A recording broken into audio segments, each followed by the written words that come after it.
So on Monday, December 8th at 12 p.m. Eastern, we're in the Free Overachievers Club. We're going to be talking about removing things that are holding you back right now so that when you hit January, you'll be ready to roll. I'm excited about that. So today we're going to talk about, in this video, we're going to talk about what 3 things, like secrets,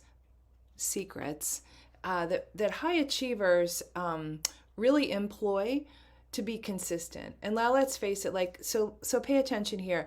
So do you, and I can't see you, but raise your hand to the camera if you want to be more consistent. Okay? Now, raise your other hand if you know what to do, but basically life just keeps getting in the way. If both hands are raised, keep paying attention. If not, you can shut the video off right now. Basically, it comes down to about 3 things. It's your mind, it's your energy, and it's your tactics or strategy tactics, however you want to call those things. And so let's talk about the consistency that you can create and then that peace of mind. And you can do it even in the December hubbub, let's just say. Let's start with the mind. Now, before you go to sleep, because I'm talking about mindset, pay attention because this is going to be a little bit different, I'm pretty sure, than you've ever heard before, okay? So I oftentimes hear, I work best under pressure. Now, lots of times what people do is they push themselves into action thinking they're going to hit their stride. And while working under pressure or that other thing, well, it does work. What it doesn't create is it doesn't create consistency. So pressure over time, right here, pressure will actually not create consistency. Pressure will create exhaustion, okay? Now, it may not happen right away, which is why you think, okay, great, now I'm moving. Because that pressure, like think about a hose, right? If something's stuck in the hose, and you just did a spurt, yeah, stuff's going to move out.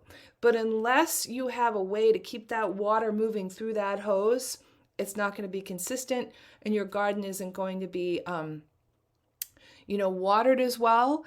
And if the garden isn't watered consistently, then your vegetables may or may not really come out the way you want, okay? So that's why you might not be having consistent success in your business, okay? So here's the shift. Move from the criticism, which is, why can't I be more consistent, to curiosity, which would be, wow, what's working for me? And stay in that non-judgmental questioning. Now, what that's going to require is that you slow down. And lots of my people, they don't like slowing down. They want to keep moving. Bad idea, because slowing down creates the space for the questions so that you can then move more deliberately, okay? So you want to be questioning and you want to be compassionate. Okay, so that's number 1. Number 2 is all about your energy. Let's face it, if you have the best system in the world and a really good mindset and your energy is flat, nothing's good is going to happen. Energy is essentially everything. Most people, what they try to do is they try to manage their time. And while that's not completely wrong, managing your energy is far more important. Because let's face it, you want to really figure out when are you your best and work your work and your play around that. So for example, when are you at your best focus time? When do you begin to fade? And how do you restore yourself? So for example, me, I'm at my best focus time, my most creative focus time in the mornings. So I do not, whenever possible, and sometimes I have to break my own rule, but whenever possible, I do not create any appointments, certainly prior to 10 a.m. and ideally after lunch, so that I can really use my mornings for my big important stuff. Okay? So that's how I do it. And definitely no math after 5 p.m. It's just my rule. So because I know me. Now you may not be that way, But here's what we know for sure is consistency is not constant motion. Okay? Consistency is consistent energy. So remember that. Consistency is not constant motion. Because what we want is we want predictable results, right? Because that's what you're paying attention here for. You want a business that works for you and a life that works for you. And that's the way to do it. So last but not least, number 3, it's your tactics. Now you got to have a strategy that supports those tactics. We're just going to talk about the tactics right now. Basically, there are 3 things to remember, but let me say this before we get started, and that is most people begin with their system. And what they believe is if they just have the perfect system, everything else is going to work. And I could tell you what, I've seen this over a decade for people that try to get their perfect system, that's their answer. It's really not their answer. It's part of the answer, but it's not the answer. And then they spend forever trying to get this perfect system, then doesn't work because their tactics are too complicated. And because their mind is just playing tricks on them because they have all this guilt and shame and they don't slow down enough to be curious, etc. So let's not do any of that. Let's do these 3 things regarding tactics, okay? Number 1 is keep them so simple. Plan small to win big. Or the way I like to say it is really big dreams, really teeny weeny steps.